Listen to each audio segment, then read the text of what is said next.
दुनिया का सबसे बड़ा लोकतांत्रिक देश है, जहां व्यक्ति अपराध से लड़ाई में और अपने साथ अन्याय होते वक्त बेझिझक प्रशासन का दरवाजा खटखटाता है। लेकिन कभी कभार आम व्यक्ति इस लोकतांत्रिक व्यवस्था में भी खुद को लाचार पाता है। ऐसा ही एक मामला मध्य प्रदेश के धार जिले की कुक्षी तहसील से पिछले दिनों सामने आया था, जहां पर एक वीडियो वायरल हुआ था जिसमें किसान को अपने ही खेत में खेती करने से रोका जा रहा था। खबर 100 ने एक खबर प्रमुखता से दिखाई थी, जिसके बाद यह खबर बुलंदी से उठी। यह सवाल बुलंदी से उठा कि किसान का ट्रैक्टर रोक खेती करने से रोकने वाले दबंगों पर प्रशासन कोई कार्यवाही क्यों नहीं कर रहा है। आखिर ऐसा क्या कारण है कि प्रशासन दबंगों के आगे लाचार होता दिखाई दे रहा है। इस मामले को जानने के लिए देखिए खबर 100 के विशेष संवाददाता आशुतोष सेन की ये खास रिपोर्ट।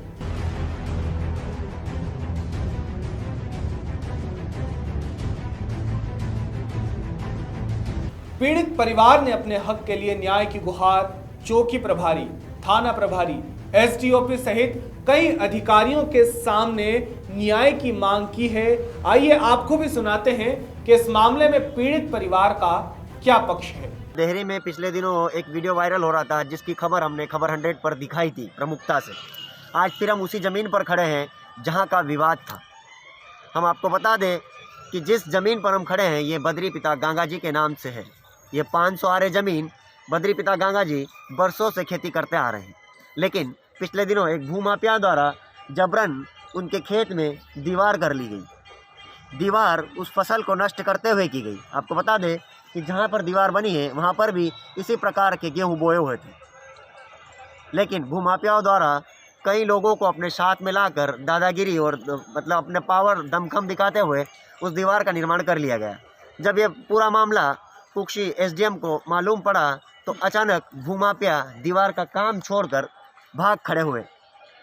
अब देखना ये होगा कि किसान ने 250 की धारा के अंतर्गत न्यायालय में अपना प्रकरण दर्ज कर लिया है।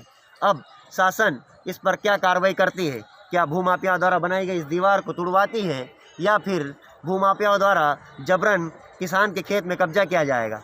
हमारे साथ किसान पुत्र रवि भाई मौजूद है, हम उनसे जानेंगे कि आखिर क्या हुआ था अभी मामला और आखिर कैसे दीवार बन गई। रवि भाई बताइए कैसे दीवार बनी।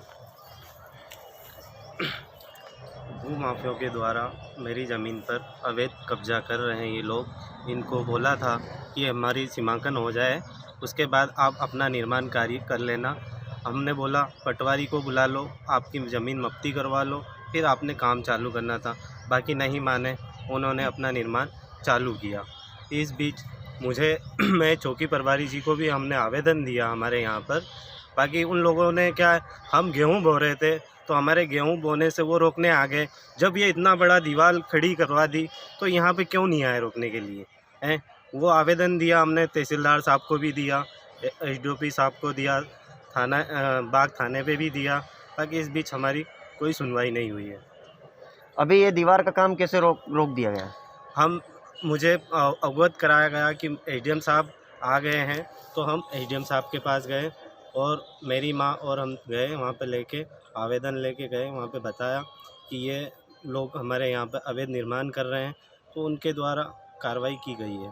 थे किसान पुत्र रवि भाई, जिन्होंने बताया कि जब एसडीएम साहब छुट्टी से लौटे और इन्हें जैसे सूचना मिली कि एसडीएम साहब ने अपना कार्यभार संभाल लिया है, तो ये सारा अपना जितना भी पावती वगैरह जो भी अपनी कागजी कार्रवाई थे वो लेकर एसडीएम साहब के पास पहुँचे और उन्होंने सब पूरा मामला एसडीएम साहब को बताया और उन्होंने चर्चा की। तब अचानक भूमाफियाओं को खबर लगते ही भूमाफिया यहाँ से रफू चक्कर हो गए।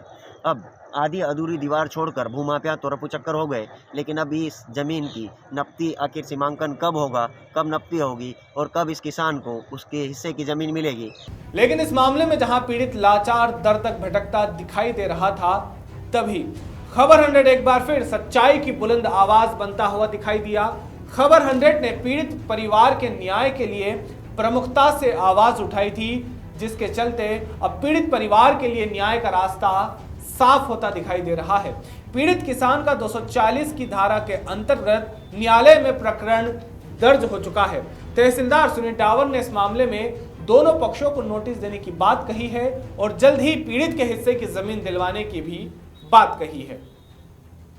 आया है जमीन विवाद के मामले में। डेयरी के मामले में एक कब्जे को लेकर एक आवेदन आया है, जिसमें धारा 250 के अंतर्गत उसका प्रकरण न्यायालय में दर्ज कर लिया गया है और विधिवत दोनों ही पक्ष को नोटिस जारी कर दिए गए हैं और जो भी कार्रवाई होगी विधिवत की जाएगी।